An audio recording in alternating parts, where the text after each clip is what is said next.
My daughter-in-law coldly declared I was mentally incompetent and unable to manage my ranch. She reported me to Adult Protective Services to have me declared incapacitated and steal my 750-acre property. But when the social worker arrived, screamed in panic and nearly collapsed. Now the betrayers will face brutal consequences. Before continuing, subscribe to our new channel, where we tell stories about men who take revenge on their insolent children, sons-in-law, and daughters-in-law. My name is Walter King. I'm 68 years old, and I've spent the last 15 years on a 750-acre ranch about 18 miles west of Billings, Montana. Before that, I worked 38 years as a forensic medical examiner for the state. I learned early that evidence never lies. People do, but evidence doesn't. I thought retirement would be peaceful. I was wrong. My son Scott is 39. He married Jennifer 9 years ago, and for the first year or two, everything seemed fine. She was charming at family dinners, always brought homemade desserts, asked thoughtful questions about the ranch. I remember her sitting on the porch one summer evening, watching the sunset over the pasture, saying how lucky Scott was to have grown up in such a beautiful place. At the time, I thought she genuinely appreciated it. The shift was gradual. Maybe that's why I didn't see it immediately, or maybe my forensic training made me notice the small details others would miss. About 3 years ago, Jennifer started asking questions. Not the casual kind, the probing kind. "Walter, have you thought about what happens to the ranch when you're gone?" She'd phrase it with concern, like she was worried about my peace of mind. "It must be so expensive to maintain a property this size. Have you considered the tax implications?" Scott would usually stay quiet during these conversations, scrolling through his phone or finding an excuse to check on something in the barn. That should have been my first clue. I started noticing other things, small things. During one visit last March, I came back from feeding the horses early and found Jennifer in my office. She said she was looking for a pen, but her phone was angled toward my desk, toward the folder where I keep property documents. When I asked what she needed to write, she laughed it off and changed the subject. The next week, I reorganized that folder. 3 documents had been moved. Not missing, just moved. Someone had looked through them. Then there were the comments. Always casual, always wrapped in concern. You know, at your age, managing finances can get overwhelming. There's no shame in letting Scott help. Or my favorite, "I was reading about estate planning. Did you know you can transfer property before death to avoid probate? It's so much simpler for everyone involved." I'm 68, not senile. I managed complex autopsy reports, testified in court, tracked evidence chains that sent people to prison. I can certainly manage my own ranch. About 6 weeks ago, Scott called. Not his usual weekend check-in. This was different. He wanted to meet for lunch in Billings, just the 2 of us. We met at a steakhouse on Montana Avenue. He seemed nervous, kept adjusting his napkin, barely touched his food. "Dad, Jennifer and I have been talking," he started. "We think it might be smart to transfer the ranch title to my name, for tax purposes. You'd still live there, obviously. Nothing would change. But when you, eventually, it would make things simpler." I put down my fork and looked at him. Really looked at him. My son, who used to run to meet me when I came home from work, who built model planes with me on Saturday mornings, who cried at his mother's funeral and held my hand through the entire service. That boy was gone. In his place sat a man who couldn't meet my eyes. "No," I said simply. "Dad, it's just practical." I said no, Scott. His jaw tightened. For a moment, I saw something flicker across his face. Was it anger? Frustration? Fear? Then it was gone, replaced by that blank expression he's perfected over the years. "Jennifer's not going to like this," he said quietly. "I imagine not." That was 3 weeks ago. Since then, my phone calls go to voicemail. Text messages get one-word responses, if any. Last Sunday was supposed to be dinner at the ranch, a tradition we've kept for years. Scott texted 2 hours before. "Something came up. Can't make it." I stood alone in the kitchen, looking at the roast I'd spent the morning preparing, and that's when I knew. Not suspected. Knew.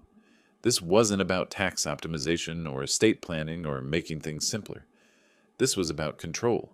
This was about my ranch, my property, my life's work, and Jennifer wanted it. I spent 38 years examining bodies, determining cause of death, piecing together what happened from the evidence left behind. You develop an instinct for patterns. You learn to recognize when something doesn't fit, when the story you're being told doesn't match the facts. The facts. Jennifer asks increasingly pointed questions about my finances and the ranch's value. Documents in my office are disturbed. Scott suddenly pressures me to transfer property. I refuse. Contact immediately ceases. Pattern recognition. Someone wants me out of the picture. This morning everything became clear. I was in my observatory, a converted barn on the ridge where I keep my telescope. Amateur astronomy has been my hobby for 20 years. There's something meditative about watching distant stars, tracking their movements, documenting changes that take millions of years to unfold. Patience, observation, documentation. The same skills I used in the morgue. When I came back to the main house around 8, there was an envelope wedged in my front door, official looking. The return address made my stomach drop. Yellowstone County Adult Protective Services. I opened it standing right there on the porch. The letter was formal, bureaucratic, but the message was clear. They'd received an anonymous report expressing concern for my welfare. The complaint alleged I might be experiencing cognitive decline, that I appeared confused during recent interactions, that I might be vulnerable to exploitation or unable to manage my own affairs. A social worker named Linda Garcia would be visiting in 3 days to conduct a wellness assessment. Anonymous report. Cognitive decline. Unable to manage affairs. I read it 3 times. Each time my hands got steadier. Each time the cold clarity I used to feel in the autopsy suite settled deeper into my bones. Emotions out. Facts in. Fact. This letter arrived exactly 2.5 weeks after I refused to sign over my property. Fact. Someone filed a complaint suggesting I'm mentally incompetent. Fact. If Adult Protective Services determines I can't care for myself, they can recommend guardianship. And who would volunteer to be my guardian? My loving son and daughter-in-law, of course. Fact. Once they have guardianship, they control everything. My accounts, my property, my ranch. I walked inside, set the letter on my kitchen table, and started making coffee. My hands were completely steady now. I wasn't angry.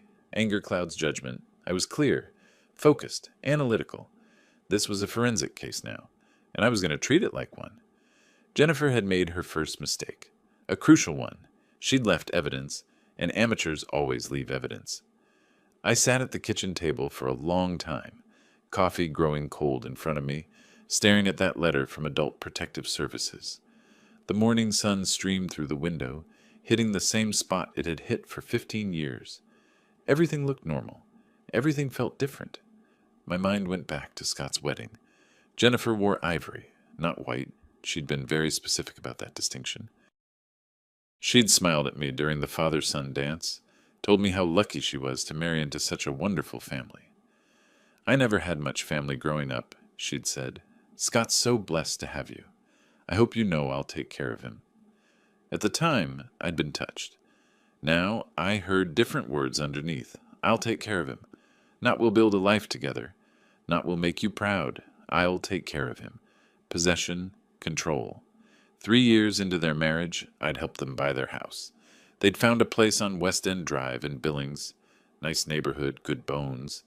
But they were $80,000 short of the down payment they needed.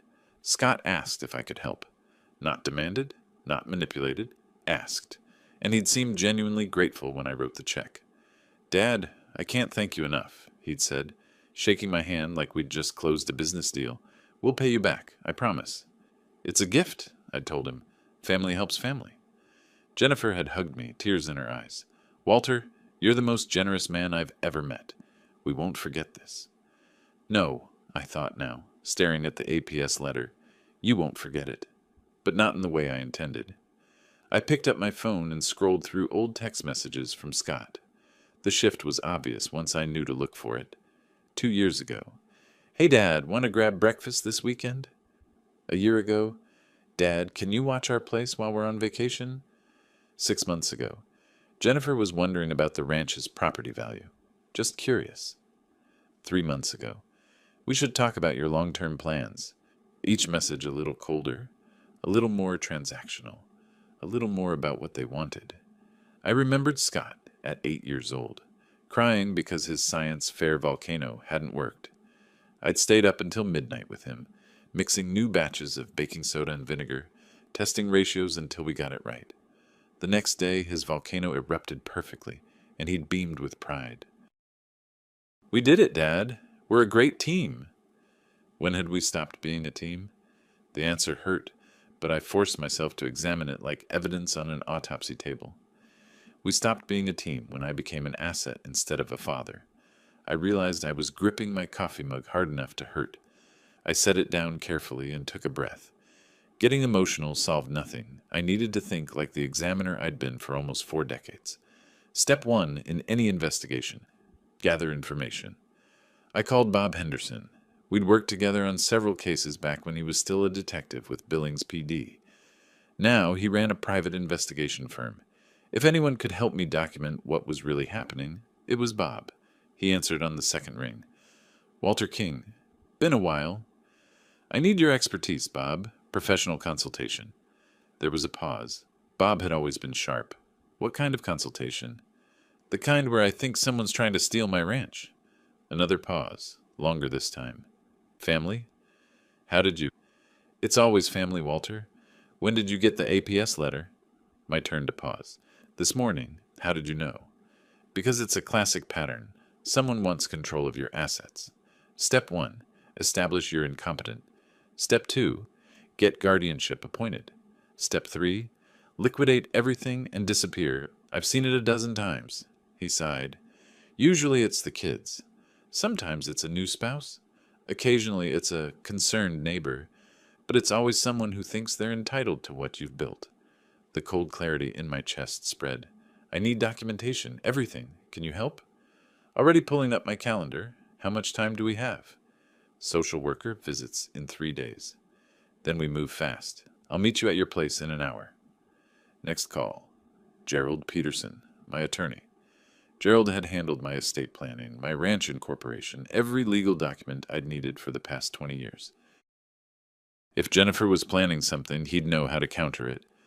"Walter, good to hear from you," Gerald said, his voice warm but professional. "What can I do for you?" I explained the situation, the pressure to transfer the ranch, the sudden silence, the APS letter. When I finished, there was a long silence. "Walter," Gerald said finally, "if this is Jennifer, and it sounds like it is, she won't stop with Adult Protective Services. That's just the opening move. Next comes a petition for emergency guardianship. Then she freezes your accounts, claims it's for your protection. Then she sells the ranch, says it's too much for you to handle. By the time you realize what's happening, you've lost everything. Then we don't let it get that far. You have a plan?" I looked at the APS letter again, at the neat bureaucratic language, at the anonymous complaint that wasn't anonymous at all. "I'm developing one. But Gerald, here's what you need to know. I saw this coming."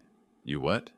8 months ago, I noticed Jennifer's questions getting too specific, too focused. I started documenting everything, every conversation, every visit, every unusual request. I pulled out the notebook I'd been keeping in my desk drawer, and I prepared certain safeguards. "What kind of safeguards?"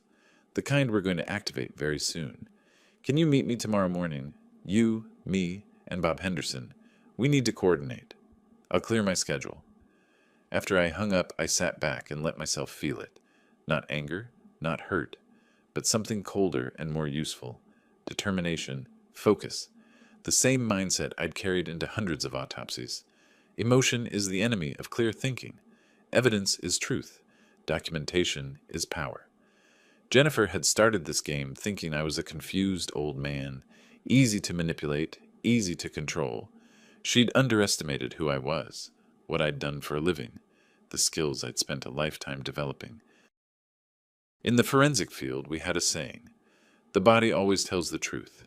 You might lie about what happened, might construct elaborate stories, might point fingers in every direction, but the evidence doesn't lie. The blood spatter pattern, the lividity, the wound angles, they tell the real story. Jennifer had left evidence. She'd been careful, but not careful enough. the moved documents, the suspicious timing, the anonymous APS complaint that arrived exactly when it would be most convenient for her. Amateurs always make mistakes, and I'd spent my entire career finding those mistakes. I stood up and walked to my office, pulling out files I'd been maintaining for months. Financial records, perfectly organized. Medical documentation showing excellent cognitive function. Photographs of Jennifer going through my desk, taken by the security camera I'd installed after I noticed the documents had been moved. Audio recordings of conversations where she'd pushed too hard about transferring the ranch. I'd been collecting evidence like I was building a case, because that's exactly what I'd been doing. Some part of me had hoped I was wrong, that there was an innocent explanation, that my son and his wife weren't really trying to steal everything I'd built. But hope doesn't override evidence, and the evidence was overwhelming.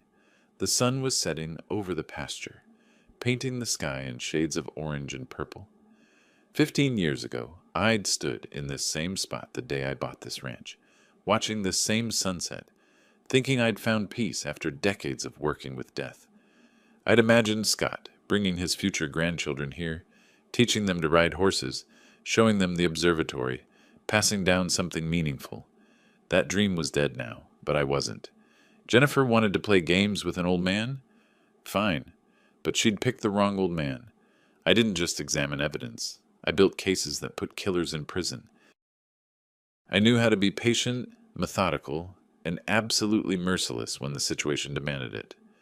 She wanted my ranch? She'd have to go through me first, and I wasn't going down easy. I pulled out my phone and started making a list. Medical evaluation, scheduled tomorrow. Financial documentation, compile everything.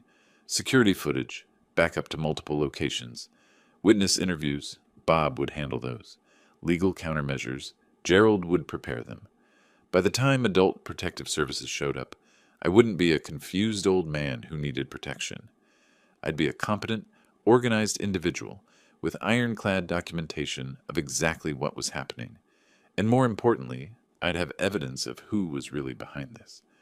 My hands were steady as I worked, steady as they'd been in the autopsy suite, steady as they'd been testifying in murder trials. This was just another case, just another investigation. Except this time, it was personal. This time, it was my life they were trying to dissect. I looked at the APS letter one more time, then filed it carefully in a folder, labeled Evidence, Elder Abuse Attempt. Because that's what this was. And like every case I'd ever worked, the truth would come out. Evidence never lies. Jennifer had made her move. Now it was my turn, and she had no idea what was coming. The next morning, I drove into Billings for my medical evaluation. Bob Henderson had recommended a clinic that specialized in cognitive assessments, the kind that would hold up in court, the kind that would silence any claims about my mental competence. Dr. Sarah Mitchell was in her early 50s, professional and thorough. She spent 2 hours putting me through every cognitive test imaginable: memory recall, pattern recognition, problem solving, spatial reasoning, the mini mental state examination that Gerald had mentioned. I answered every question, completed every task, knowing that each checkmark on her evaluation form was another nail in Jennifer's coffin. Mr. King, Dr. Mitchell said when we finished, I'm going to be blunt. Your cognitive function is excellent for someone half your age. There's absolutely no indication of decline, confusion, or impairment. Whoever reported concerns about your mental state was either grossly mistaken or deliberately lying. Can you document that? I asked. In writing? I'll have a full report ready by tomorrow afternoon. Notarized, if you need it. I need it. As I drove back to the ranch, I found myself analyzing Jennifer's strategy with the same detachment I'd once used to analyze crime scenes. She'd been systematic, I'd give her that. First, the subtle questions about the ranch, then the pressure to transfer property, and when I refused the nuclear option, Adult Protective Services. But she'd made a critical error. She'd assumed I was like the typical elderly victims in these schemes. Isolated, confused, easy to manipulate. She hadn't counted on me seeing the pattern, on me having the resources and knowledge to fight back, on me being exactly what I was, a man who'd spent decades documenting evidence and building airtight cases.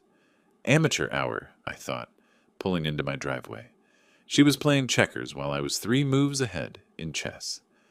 That afternoon, Bob Henderson arrived with a thick folder of preliminary findings.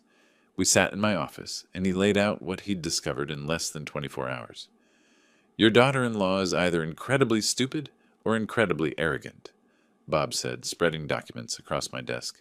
She left a trail a mile wide. He showed me printouts from her email account, obtained legally through a contact at her real estate firm, who'd grown suspicious of her behavior. In one email to a fellow agent, Jennifer had written, "The old man's sitting on prime property worth at least $2 million. If I can get control, we're looking at a quick flip and early retirement." Another email, this one to an attorney specializing in guardianship cases. "My father-in-law is showing signs of cognitive decline. What's the process for having someone declared incompetent?" The attorney's response was dated 6 weeks ago. "She's been planning this for months," I said quietly. "At least," Bob agreed. "And there's more. That visit to your office last March, when she was looking for a pen? One of your ranch hands saw her. He thought it was odd, but didn't say anything at the time. He's willing to testify that she was photographing documents with her phone." I remembered that day, remembered the way Jennifer had jumped when I walked in, how quickly she'd put her phone away. At the time, I'd dismissed my suspicions. Family doesn't spy on family, I'd thought. How naive that seemed now. "What else?" I asked. Bob pulled out another document. 2 weeks ago, Jennifer met with a real estate developer from Bozeman. They discussed the ranch. She told him she'd have access to the property very soon and wanted preliminary assessments for subdivision potential. Subdivision. She wasn't just planning to take my ranch. She was planning to carve it up and sell it piece by piece. 750 acres of land that I'd maintained, that I'd built into something beautiful, reduced to identical houses in a suburban development. I felt something cold settle in my chest. Not anger, colder than anger. Resolve. "Bob," I said, "I need you to find everything. Every meeting, every email, every conversation, every lie she told. Document it all." "Already on it. But Walter," he hesitated, "what's your end game here? Because if you're just trying to protect yourself, we've got enough already. But I get the sense you're planning something bigger." I looked at the photos spread across my desk. Jennifer smiling at a real estate seminar. Jennifer shaking hands with the guardianship attorney. Jennifer sitting in a cafe with the developer, pointing at what looked like property maps. In every photo, she wore that same charming smile I'd seen at Scott's wedding. The same smile she'd used when she hugged me after I gave them $80,000. The mask she showed the world while planning to destroy me. "Let's just say," I replied, "that I believe in consequences. She started this game. I'm going to finish it." Bob nodded slowly. "Fair enough. One more thing. That $80,000 you gave them for their house? You wouldn't happen to have any documentation about repayment terms, would you?" I opened my desk drawer and pulled out a folder I'd been keeping for 7 years. Inside was a notarized promissory note, signed by both Scott and Jennifer in 2019. The document was crystal clear. The $80,000 was a loan, not a gift. If they failed to repay it on demand, or if they attempted to gain control of my assets through any means, legal or otherwise, the full amount became immediately due. And if they couldn't pay, I had the right to claim their house as collateral. It had seemed like an overly cautious measure at the time. Gerald had suggested it, saying it was standard practice for large family loans. Scott and Jennifer had signed it without reading the fine print, too excited about getting their house to worry about technicalities. Now, that technicality was about to become very important. Bob read the document twice, then looked at me with something like respect. "You sneaky old fox. You've been planning for this possibility since the beginning." "Not planning," I corrected him. "Preparing. There's a difference. I hoped I'd never need this. But I've seen too many cases where family members exploit the elderly. I wasn't going to become a statistic." "When are you going to activate this?" "Soon," I said. "Very soon." After Bob left, I sat alone in my office as the sun set. Through the window, I could see the pasture where my horses grazed. the ridge where my observatory stood, the land that had been my refuge for 15 years. Jennifer thought she could take this from me, thought she could manipulate the system, fool adult protective services, and walk away with everything while I was still breathing. She'd made a fundamental miscalculation. She'd seen an old man and assumed vulnerability. She hadn't seen the forensic examiner who'd spent decades outthinking criminals, the investigator who knew how to be patient, how to gather evidence, how to strike at exactly the right moment for maximum effect. In the autopsy suite, timing is everything. Cut too soon and you destroy evidence. Wait too long, and decomposition obscures the truth. You have to know the perfect moment to make your incision. Jennifer's perfect moment was coming, and when it arrived, she was going to learn exactly what happens when you try to dissect someone who knows anatomy better than you do. My phone buzzed, a text from Scott. "Dad, can we talk?" I stared at the message for a long moment.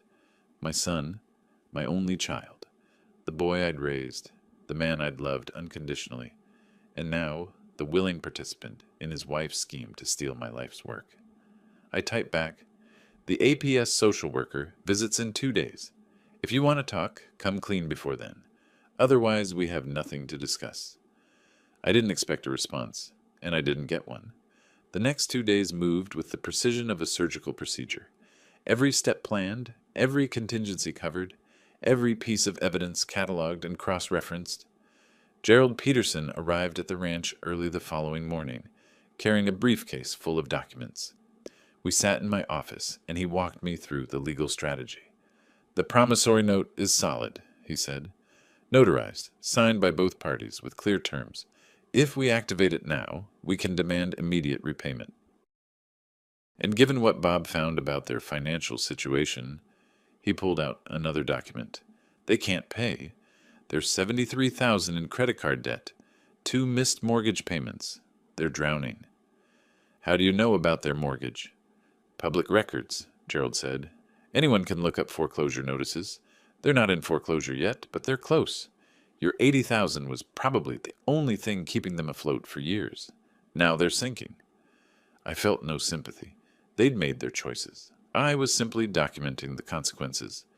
"If they can't repay the $80,000, Gerald continued, "this clause here, paragraph 7, subsection C, gives you the right to claim their house. The entire property transfers to you to settle the debt. It's legal, it's enforceable, and it's going to destroy them. When should we file the demand for repayment?" Gerald checked his watch. "The APS visit is tomorrow at 10 a.m. I'd suggest we deliver the repayment demand today, by certified mail and in person. That gives them exactly 72 hours to come up with $80,000, which they can't do. By the time the social worker arrives tomorrow, we'll have documented proof that they're in default, and by the end of the week, their house belongs to you." It was elegant, brutal, but elegant. Jennifer was trying to take my ranch through lies and manipulation.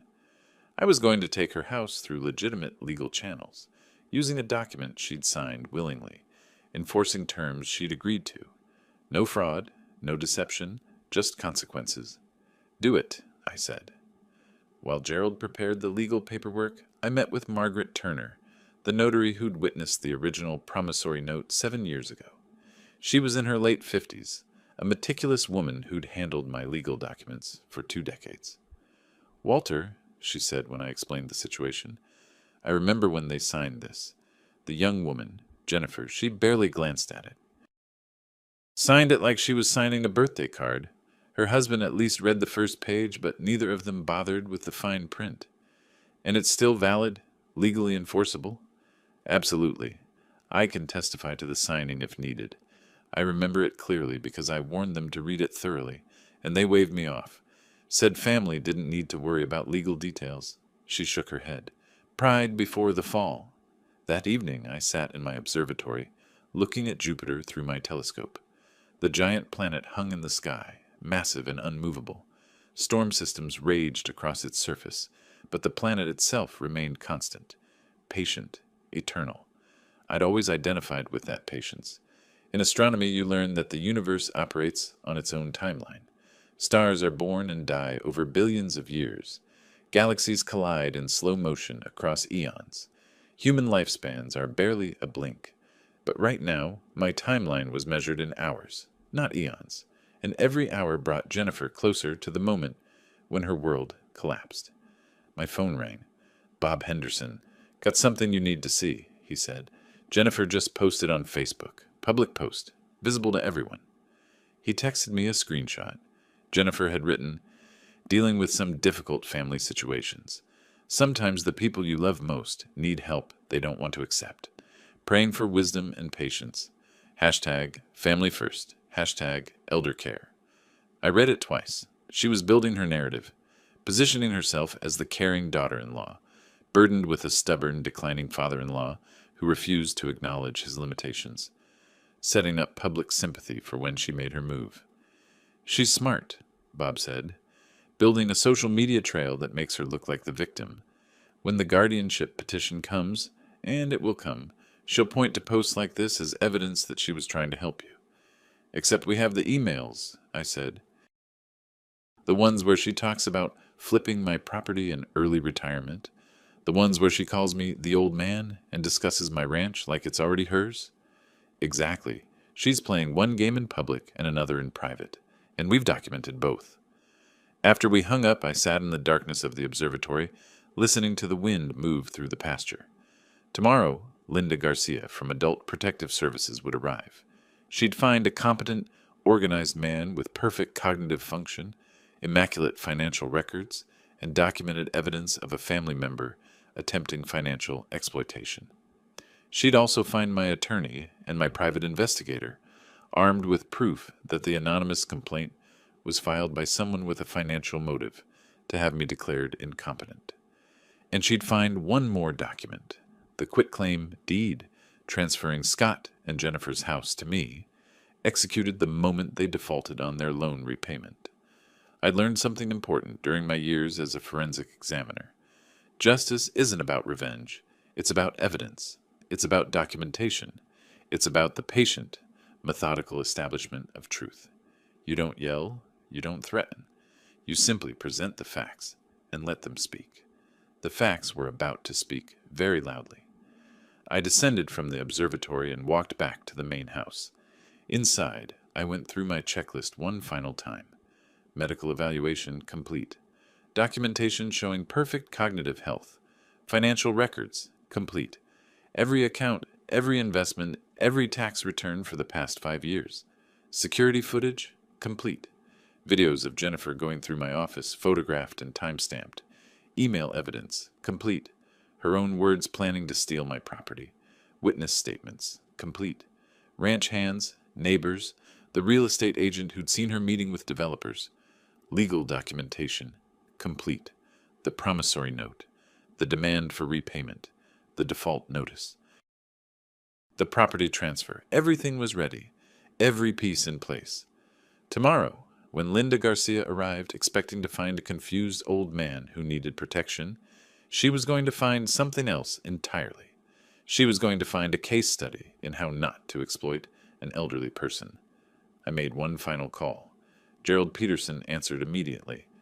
"Everything's in order," I told him. "Tomorrow at 10 a.m., we present everything to Adult Protective Services. You, me, Bob, and enough documentation to bury Jennifer's credibility. And if Scott calls, if he tries to stop this." I thought about my son, about the boy who'd built model planes with me, who'd cried at his mother's funeral, about the man who'd sat silent while his wife planned to steal my home. "Then he should have thought of that before he let her file a false report claiming I was incompetent," I said. "He made his choice. Now he lives with the consequences." "Walter," Gerald said quietly, "are you sure about this? Once we activate the promissory note, once we take their house, there's no going back. This is scorched earth." "She started this," I replied. "She filed the APS complaint. She planned to have me declared incompetent. She met with developers to subdivide my ranch while I was still alive to see it. She wanted scorched earth. I'm just giving her what she asked for." "All right, then. I'll see you tomorrow at 9:30. We'll review everything one final time before Garcia arrives." After I hung up, I walked through my house one more time. 15 years of memories. 15 years of peace. 15 years of believing that family meant something. Jennifer had taught me otherwise, and tomorrow she was going to learn that some lessons come with a very high price. I stood at my living room window, looking out at the ranch in the moonlight. My land, my property, my legacy. Not hers, never hers. Tomorrow, the transformation would be complete. Tomorrow, I stopped being the victim and became something Jennifer should have feared from the beginning. Tomorrow, she'd learn that you don't hunt the hunter, and that's when I understood exactly how to repay them. The morning of Linda Garcia's visit, I woke at 5:30, same as I'd done for decades. Old habits from the morgue, early shifts, long days, the need to be sharp when others were still half asleep. But this morning felt different, sharper, more focused. I made coffee and sat at my kitchen table, reviewing my checklist one final time. Medical records, organized and ready. Financial documents, in order. Security footage, backed up to 3 separate drives. Legal documentation, notarized and filed. Gerald and Bob would arrive at 9:30.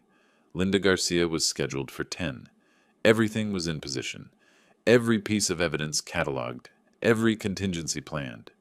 In the forensic world, we had a saying, preparation is 90% of the case. The other 10% was simply presenting what you'd already proven. At 8 o'clock, I walked through the house one more time, seeing it through Linda's eyes. Clean counters, organized shelves, fresh food in the refrigerator, not the expired, forgotten items that often indicated neglect or confusion. My medications, just vitamins and a blood pressure medication, were neatly arranged in a weekly organizer.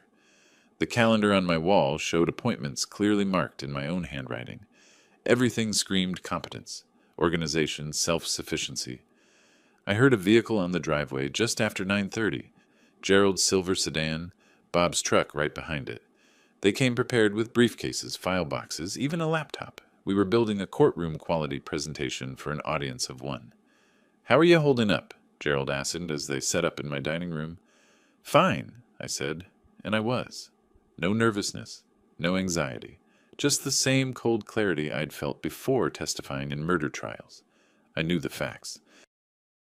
I had the evidence. Truth was on my side. Bob pulled out a folder marked Timeline Analysis. Inside were photographs, timestamps, documented events, everything showing the progression of Jennifer's plan, her initial questions about the ranch 3 years ago, the escalation last year, the meeting with the guardianship attorney, the filing of the APS complaint exactly 2.5 weeks after I refused to transfer the property. "It's airtight," Bob said. "When Garcia sees this, she'll know immediately that the complaint was fabricated." "And when Jennifer finds out we showed all this to APS?" Gerald asked. I thought about it. Jennifer's carefully constructed plan, exposed in a single meeting, her manipulation revealed, her lies documented, and most importantly, her house, now mine. "When she finds out," I said, "she's going to realize she made a critical error. She assumed I was a typical elderly victim. Passive, confused, easy to control." I smiled slightly. She forgot to check what I did for a living for 38 years. At exactly 10 o'clock, another vehicle appeared. A county sedan, white with a small official seal on the door. Linda Garcia. I watched her through the window as she gathered her tablet and portfolio. She was in her early 40s, professional appearance, carrying herself with the careful neutrality of someone who'd seen too many difficult situations. She had no idea what she was walking into. I opened the door before she knocked. "Mr. King," she asked, extending her hand. "I'm Linda Garcia from Adult Protective Services." "Please come in," I said, shaking her hand firmly. "Not too strong, that would seem defensive. Not too weak, that would confirm suspicions. Just right. Can I offer you some coffee?" "That would be nice, thank you." I led her to the kitchen, moving with deliberate steadiness. Not shuffling, not hesitant. Just a man comfortable in his own home. I poured coffee into clean mugs, not chipped, not stained. Added cream from a fresh container. Offered sugar from a proper bowl, not packets scattered across the counter. Small things, but in investigations, small things matter. "Mr. King," Linda began, sitting at my kitchen table, "I'm here to follow up on a report we received expressing concerns about your welfare. This is just a wellness check. I'd like to ask you some questions about your daily routine, your health, and how you're managing things here." "Of course," I said. "I appreciate you taking the time, though I have to admit I'm curious about who filed this report." "The complaint was anonymous," she said, her tone carefully neutral. "I see." I sipped my coffee. "Well, I'm happy to answer any questions you have." For the next 20 minutes, she went through her checklist. What did I eat for breakfast? Who did I talk to regularly? How did I manage my medications? Could I explain my daily routine? Did I have any confusion about dates, times, or recent events? I answered everything clearly, specifically, sometimes with gentle humor. When she asked about managing the ranch, I walked her through the business side: feed schedules for the horses, maintenance schedules for equipment, the contract workers I employed during busy seasons. When she asked about finances, I mentioned my accountant in Billings, who helped with quarterly taxes. Everything I said reinforced the same message.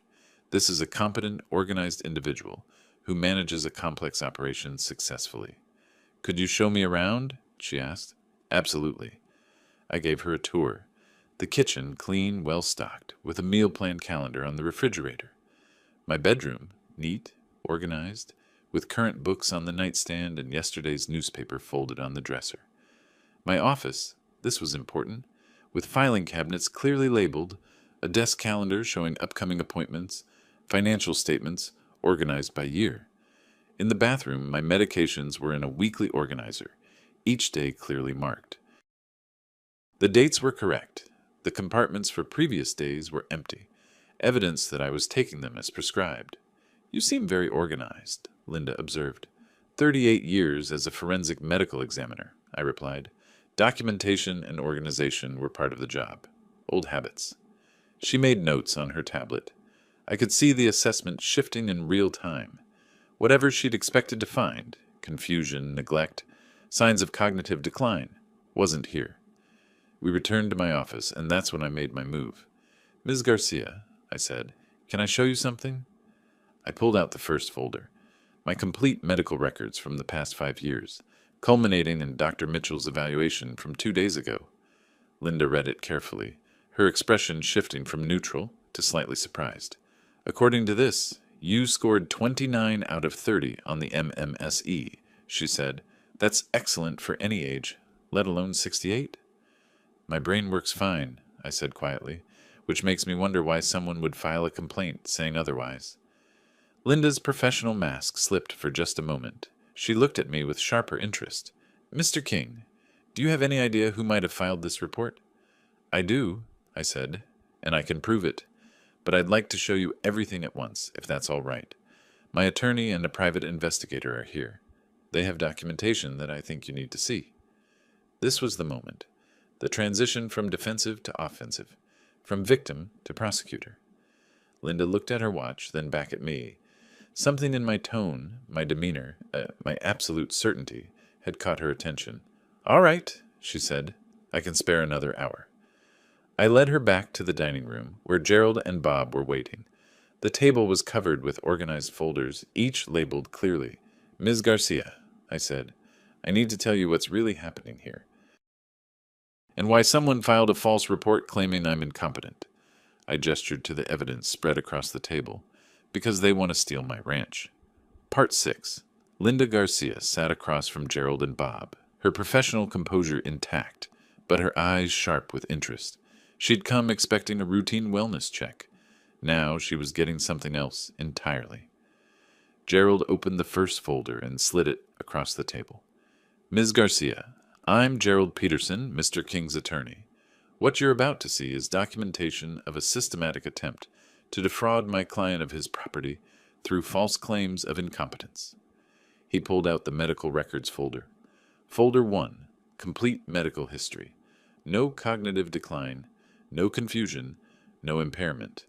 Dr. Sarah Mitchell's evaluation from 2 days ago specifically states that Mr. King's cognitive function is excellent and well above average for his age group. Linda opened the folder and began reading. Her expression remained neutral, but I saw her eyebrows rise slightly when she reached Dr. Mitchell's evaluation. "Folder 2, Gerald continued, financial records. Mr. King manages a ranch that generates $87,000 in annual profit. He maintains multiple investment accounts, pays all taxes on time, and has never missed a payment on anything. His credit score is 792. Does this seem like someone experiencing cognitive decline? No, Linda admitted. It doesn't. Folder 3 is where it gets interesting, Gerald said, and I saw the shift in his tone, from professional to prosecutorial. These are communications from Jennifer King, Mr. King's daughter-in-law. Emails to a guardianship attorney dated 6 weeks ago, inquiring about the process for having someone declared incompetent. Emails to real estate colleagues discussing the quick sale of a property worth at least $2 million. Text messages to her husband, Mr. King's son, strategizing about getting control of the ranch. Linda's face had gone pale. She read each document carefully, her jaw tightening with every page. Bob leaned forward. Ms. Garcia, I've been a detective for 23 years, 15 with Billings PD, 8 in private investigation. This is textbook elder financial abuse.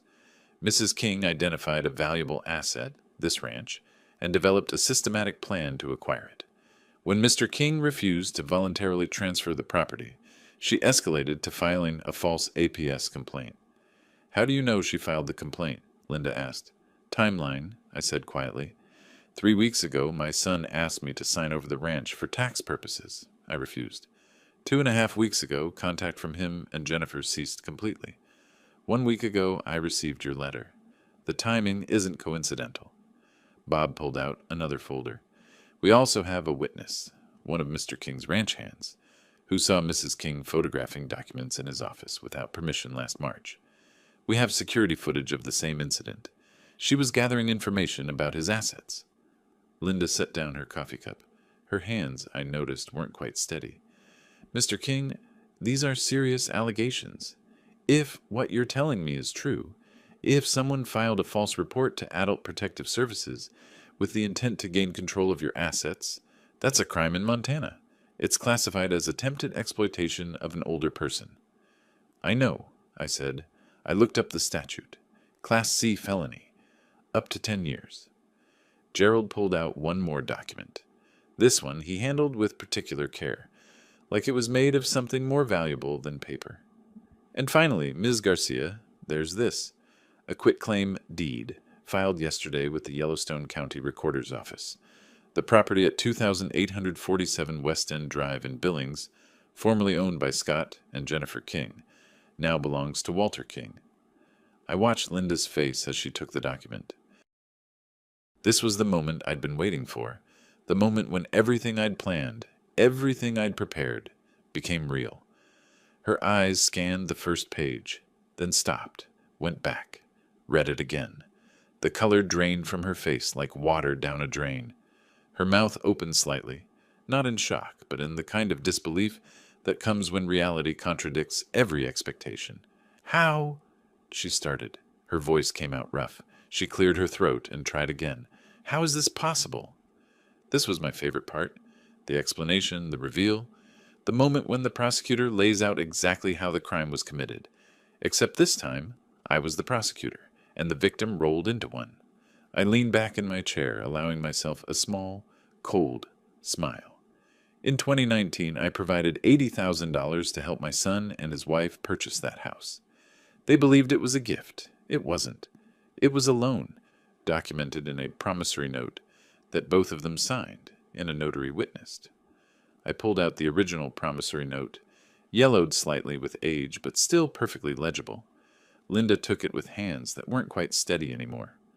The note included a specific clause, I continued, paragraph 7, subsection C. If my son or daughter-in-law ever attempted to gain control of my assets through any means, including false claims of incompetence, the full amount became immediately due and payable within 72 hours. Linda found the paragraph. I watched her read it. Once, twice, 3 times. And if they couldn't pay? She asked, though I could see in her eyes that she already knew. Then the property would transfer to me as collateral settlement of the debt, which is exactly what happened. We delivered the demand for repayment by certified mail 1 week ago, The day I received your letter about this investigation. They had 72 hours. The deadline passed yesterday at 5 p.m. They didn't pay, couldn't pay. So yesterday at 5:01 p.m., the deed transferred. It's completely legal, Gerald added. The promissory note was notarized. Both parties signed willingly. The terms were clear. Mr. King exercised his legal right to demand repayment, and when payment wasn't made, the property transferred according to the contract they agreed to. Linda sat back in her chair. For a long moment, she just stared at the documents spread across the table. Medical records proving competence, financial records proving independence, email trails proving premeditation, security footage proving illegal surveillance, and finally, a deed proving consequences. Mr. King, she said slowly, and I heard something between respect and amazement in her voice. You've been planning this for 7 years. Not planning, I corrected, same as I'd told Bob. Preparing. There's a difference. I've worked enough elder abuse cases to know how these schemes operate. Family members wait until the victim is vulnerable, then strike. I wasn't going to let that happen to me. So when I gave them that money, I made sure there were protections in place. Legal protections, ironclad protections. But you hoped you wouldn't need them, Linda said softly. I did. Scott is my son. I wanted to believe... I paused, surprised by the sudden tightness in my throat. I cleared it. I wanted to believe that family meant something, that he wouldn't let her do this. But I was wrong. Bob pulled out his phone. Ms. Garcia, I don't know if you're aware, but Mrs. King just received notification of the deed transfer, about 45 minutes ago. My contact at the county recorder's office called me. How did she react? Linda asked. Bob's expression was grim. According to the clerk, she started screaming, threatened to sue the county, had to be escorted out by security. She called her real estate office next. Told them there'd been a mistake, that her father-in-law was confused and incompetent, and had filed false documents. The irony wasn't lost on any of us. Jennifer, facing the consequences of her own manipulation, was now claiming that I was the one who was confused and incompetent, the same lies she'd tried to use to steal my ranch. Ms. Garcia, Gerald said, we're prepared to file a formal criminal complaint against Jennifer King for filing a false report to Adult Protective Services with intent to defraud. We have documented motive, means, and opportunity. Linda looked at me. Mr. King, is that what you want? Criminal charges? I thought about it. Jennifer's face when she signed that promissory note 7 years ago, smiling and grateful. Jennifer's face in those emails talking about the old man and his prime property. Jennifer's face, which I'd never actually seen but could imagine perfectly, when she learned she'd lost her house. What I want, I said carefully, is for the truth to be documented. I want it on record that this APS complaint was fraudulent, that it was filed with malicious intent. Whether criminal charges follow, that's up to the county attorney's office. But yes, I want a formal complaint filed. Linda nodded slowly. She gathered the documents, her tablet, her portfolio. Mr. King, I'm closing this investigation immediately. There is clearly no indication that you require protective services. In fact, you're one of the most organized, competent individuals I've encountered in 16 years of doing this work. She stood, and we all stood with her. I'll be filing a report with the county attorney's office detailing what I found here today, she continued. The false complaint, the evidence of attempted financial exploitation, all of it. What they do with it is their decision, but... She paused at the door. But I've never seen someone fight back quite like this. Most victims don't even realize they're being exploited until it's too late. They certainly don't have 7 years' worth of legal safeguards in place. I'm not most victims, I said quietly.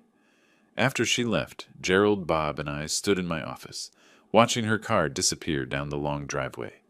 Phase 1 complete, Gerald said. A PS investigation closed. Formal complaint about to be filed. Your reputation protected. And Jennifer's world is about to fall apart, Bob added.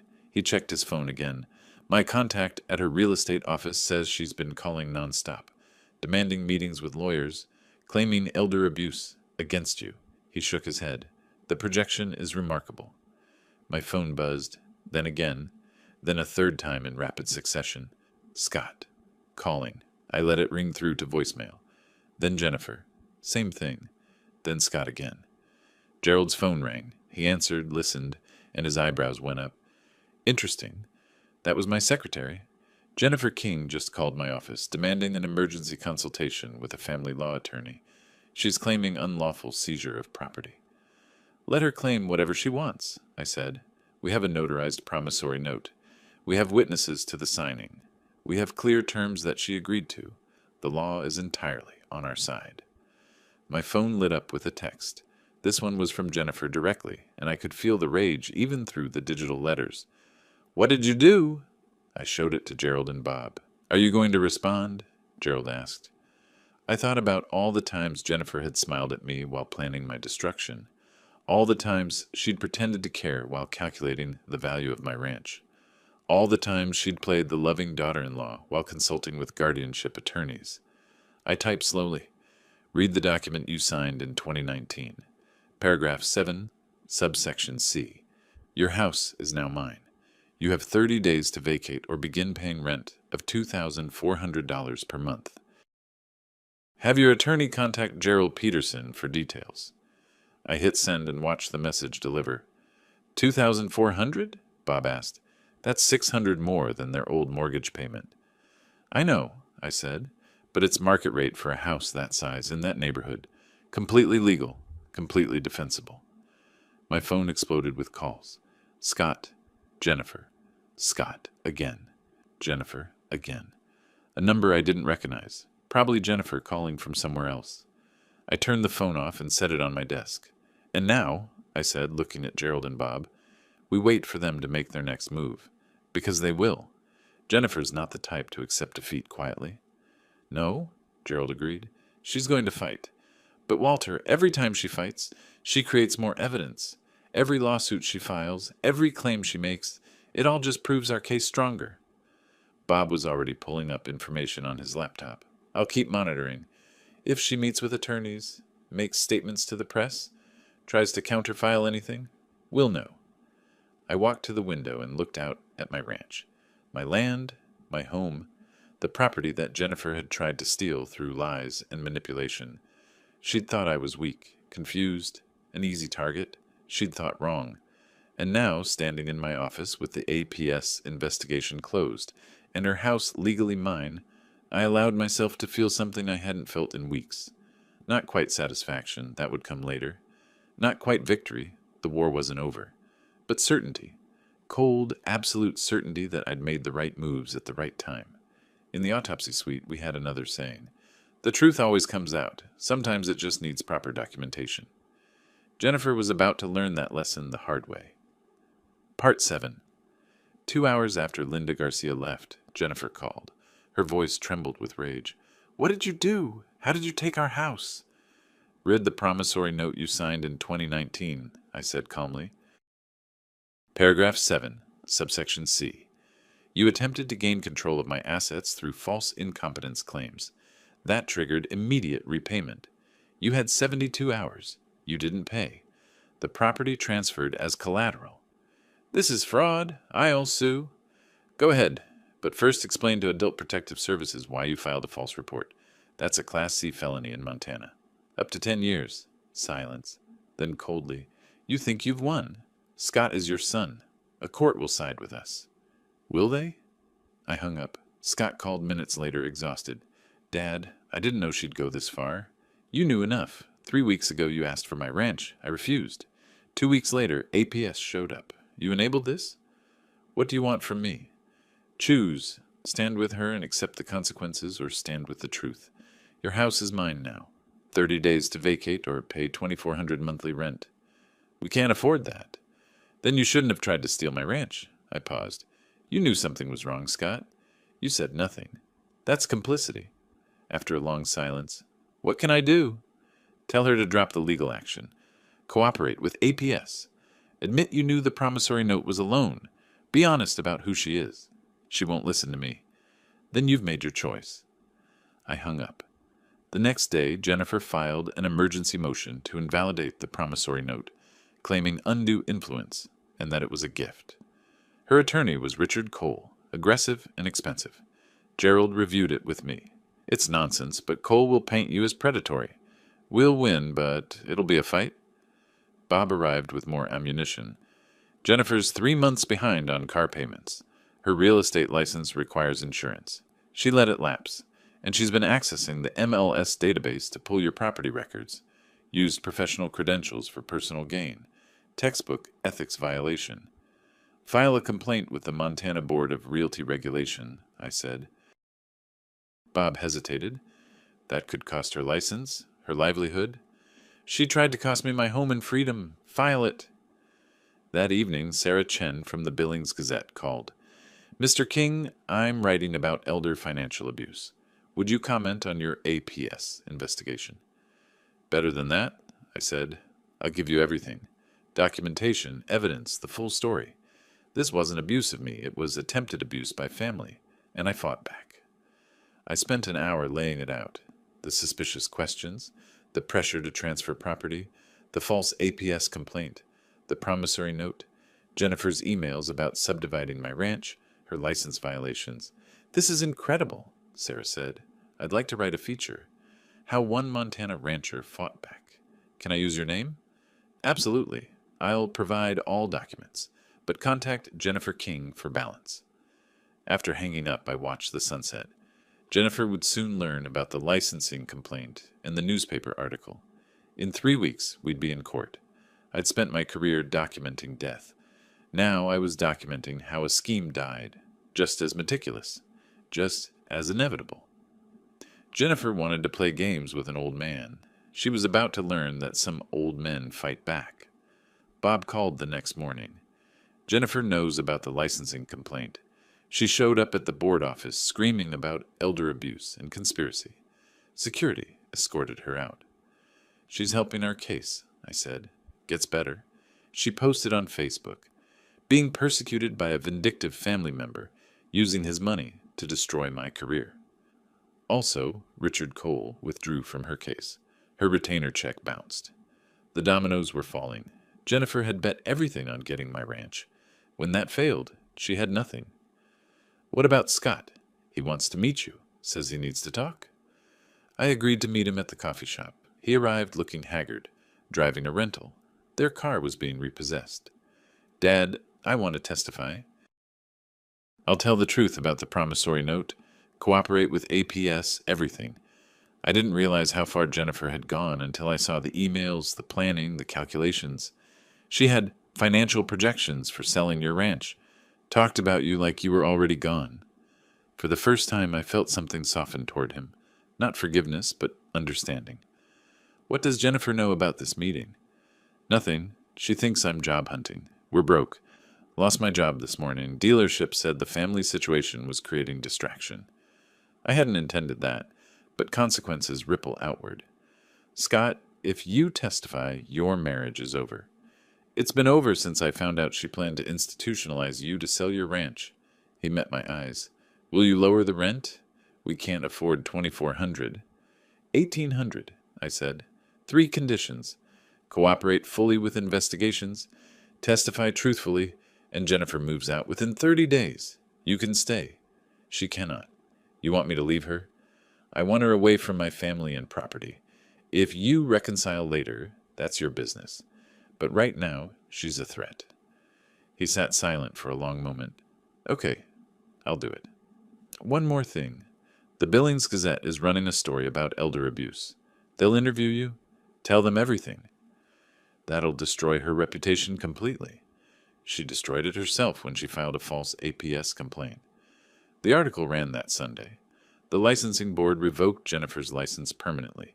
Not suspended, revoked. The restraining order she'd filed against me was dismissed as frivolous and retaliatory. 2 weeks later came the eviction hearing. Jennifer's new attorney argued she was a victim of manipulation, that the eviction was inhumane. Gerald presented our evidence. The promissory note, Margaret Turner's testimony, Scott's statement that he understood the terms while Jennifer refused to comply. The judge, a woman who'd seen every scheme, looked directly at Jennifer. Ms. King, you signed a legal contract. You defaulted. Mr. King has offered reasonable terms. You've refused. Eviction granted. 72 hours to vacate. Jennifer went pale, then red. This is theft. Ms. King, the judge snapped. One more outburst, and I'll hold you in contempt. You signed the note. You filed a false APS complaint. You violated licensing regulations. Mr. King enforced a contract you agreed to. This hearing is concluded. Scott caught me in the parking lot. Jennifer's out of control. She's threatening more lawsuits, media campaigns. But if I can get her to sign a full confession, admitting everything, agreeing to leave Montana, would you give us something to start over? It was what I'd planned anyway. 15,000. But she signs a comprehensive statement admitting the false complaint, the manipulation, all of it, notarized, and leaves Montana within 30 days. No contact, no social media, no legal action, ever. I'll make it happen.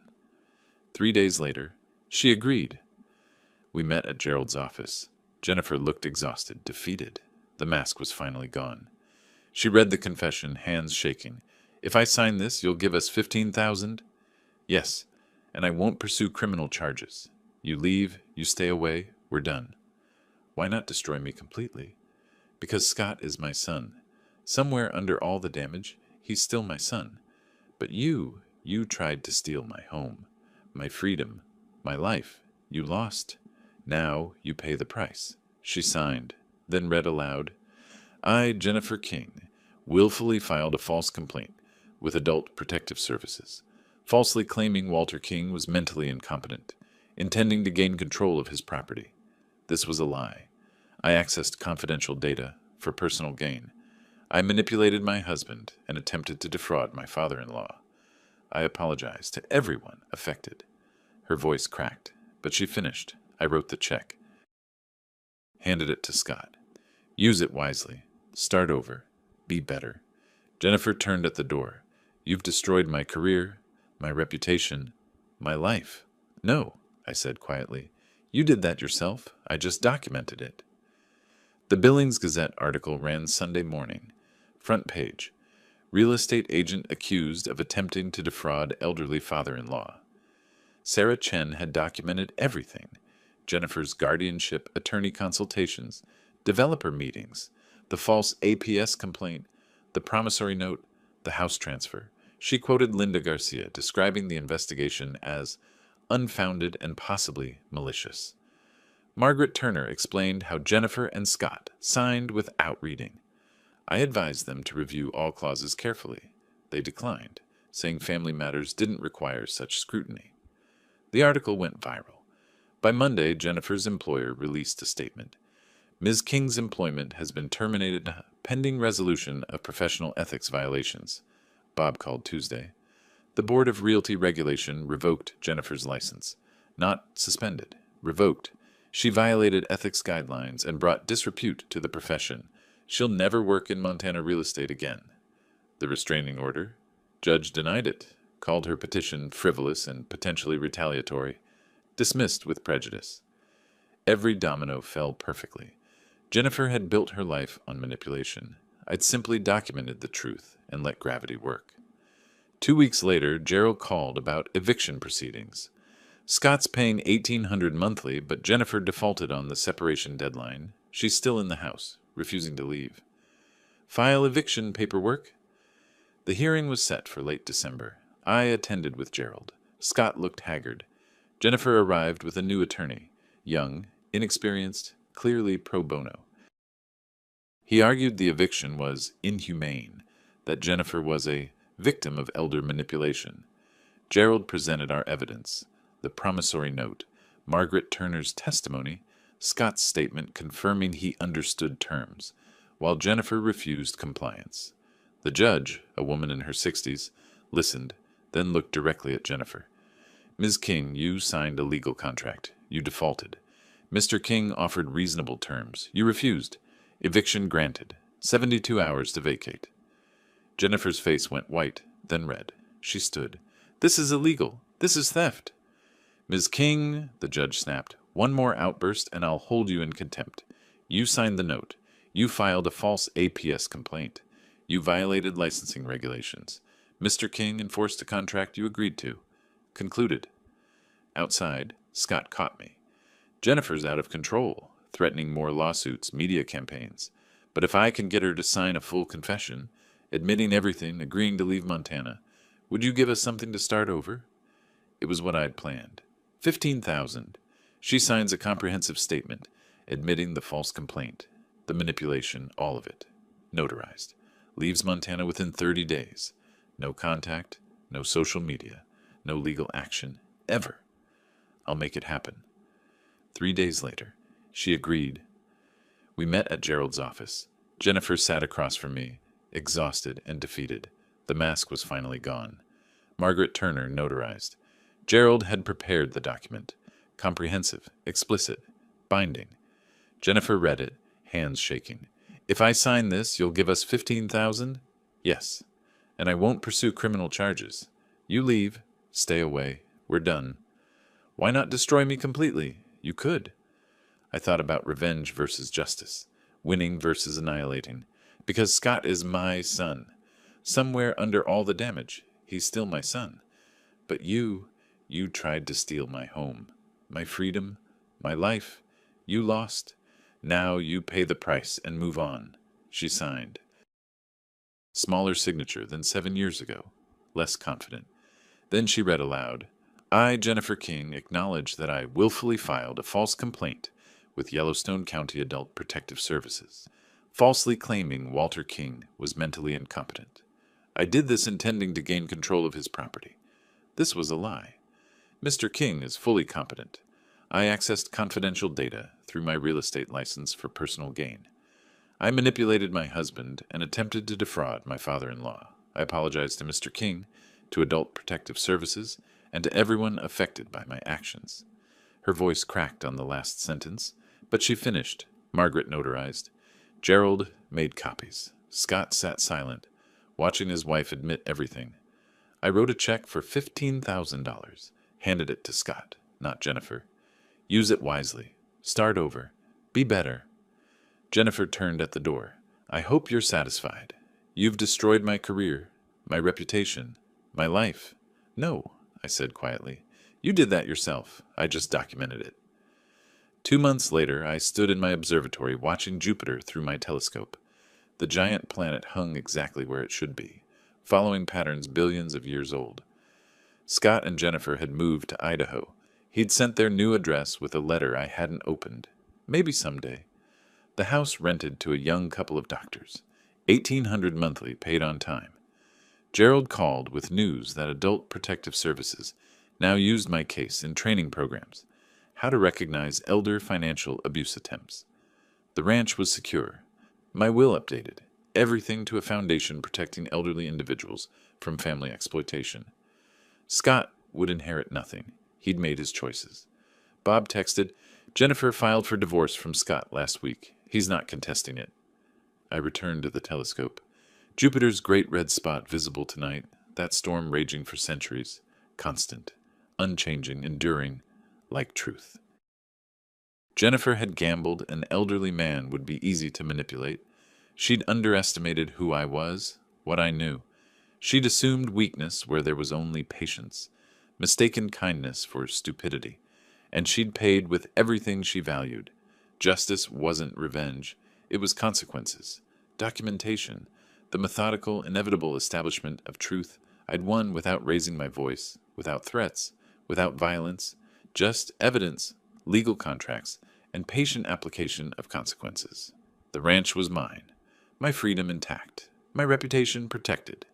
And Jennifer, who'd planned to institutionalize me and sell my land, was working retail in Idaho while her revoked license gathered dust. Sometimes justice looks like an old man with a telescope, watching stars and knowing that truth, like gravity, is inexorable. My old mentor in forensic medicine used to say, evidence never lies. People lie, evidence doesn't. He was right. Walter King, forensic examiner, ranch owner, amateur astronomer, had won. Not through anger or bitterness or revenge, through documentation, patience, and the cold, unshakable certainty that truth always wins. I never raised my voice, not once. I didn't need to. The evidence spoke for me. If you like this story, subscribe to our new channel and listen to a few stories there. You can find the link to it in the collaboration or description of this video, or in the comments. Subscribe so you don't lose us, because this channel may soon cease to exist.